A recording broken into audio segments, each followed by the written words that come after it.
हिंगोली जिल्ह्यामध्ये मागील 2 दिवसापासून पडत असलेल्या पावसामुळे शेतकऱ्यांच्या पिकांचं मोठं नुकसान झालं आहे। अक्षरशः संपूर्ण जिल्ह्याला पावसानं झोडपून काढलेलं आहे आणि नदीकाठच्या शेती पिकांचं हजारो हेक्टरवरील शेती पाण्याखाली गेल्यामुळे शेतकऱ्यांच्या पिकांचं मोठं नुकसान झालं आहे। मी सध्या जांभरूड रोडगे या शिवारामध्ये बघू शकता की शेतकऱ्यांच्या पिकांचं हे संपूर्ण नुकसान झालेलं आहे।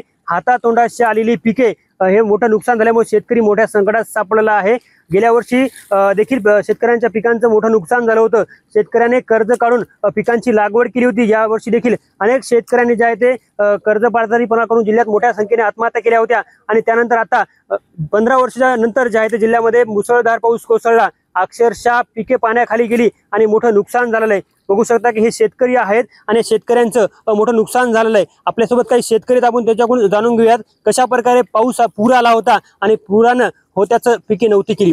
दादा मला सांगा, 15 वर्षानंतर पहिल्यांदा हिंगोली जिल्ह्यामध्ये इतका महापूर आला आणि संपूर्ण नदीकाठची शेती आणि अनेक पिकांचं कसं नुकसान झालेलं आहे, तुमचं काय नुकसान झालं?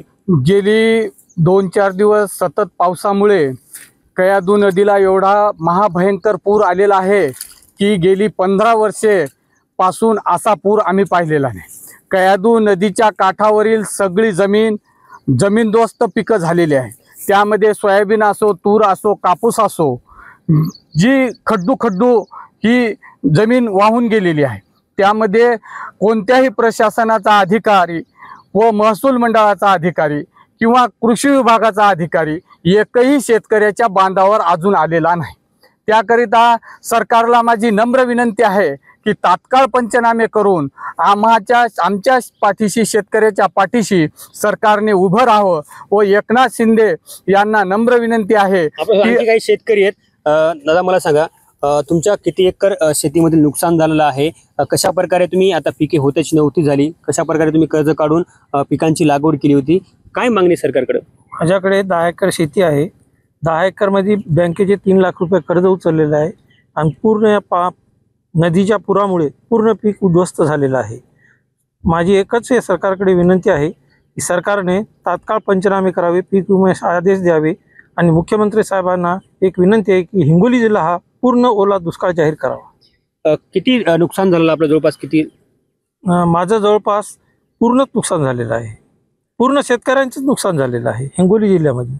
आपण जर बघितलं असेल की हिंगोली जिल्ह्यामध्ये हजारो हेक्टर शेती पाण्याखाली गेली आणि शेतकऱ्यांची पिके होत्याची नव्हती झाली।